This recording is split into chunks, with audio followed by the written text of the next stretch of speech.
We have to be concerned about the proliferation of these attacks where oil assets and gas assets are increasingly under fire. Now, what you saw last week was actually deliberate targeting of a couple of oil assets in Israel. The first one you probably heard about was an oil tank, a storage tank in the Ashkelon area that was hit by a Hamas rocket and burned.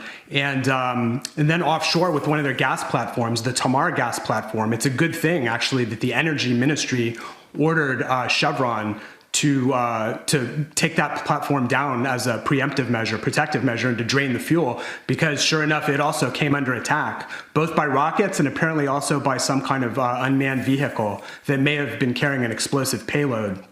It's interesting because normally when these Arab-Israeli conflagrations flare up from time to time, oil and gas usually don't get pulled into the fray. So to see two different assets get deliberately targeted in the space of a week, I think it's concerning. Yeah, and we learned a lot about inventories and talked a lot about them, obviously, with Colonial Pipeline and that huge scare last week. Certainly, Clay, I mean, I imagine we drained a lot of inventory, especially in refined products, not just crude oil. Obviously, it's more like gasoline and things that we used.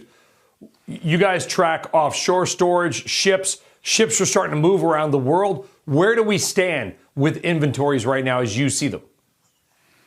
Inventories are still relatively plentiful around the world. What we saw last week, I think, in response to the Colonial Pipeline episode, was a pretty efficient response, both by industry and government together. So first of all, down here in the Gulf Coast, refineries reduced crude runs, and that really helped to avoid oversupply of gasoline getting stuck in the wrong region.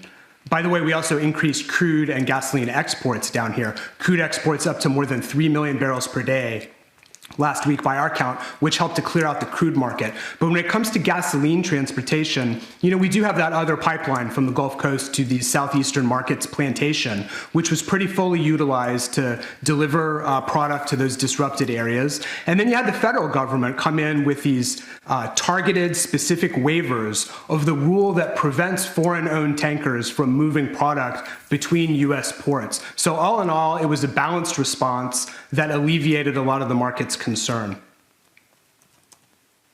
Yeah, but we talk about inventory levels, Clay. Do you see the path of least resistance for oil still higher, given demand is coming roaring back around the country? Investments in oil fields in the U.S. are simply not there, or are we headed back down to the mid-40s?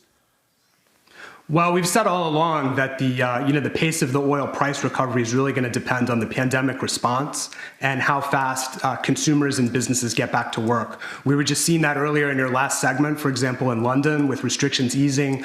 Things are certainly getting better here, and people are getting back to work and moving back to the office. So that, on net is probably bullish for oil prices from here.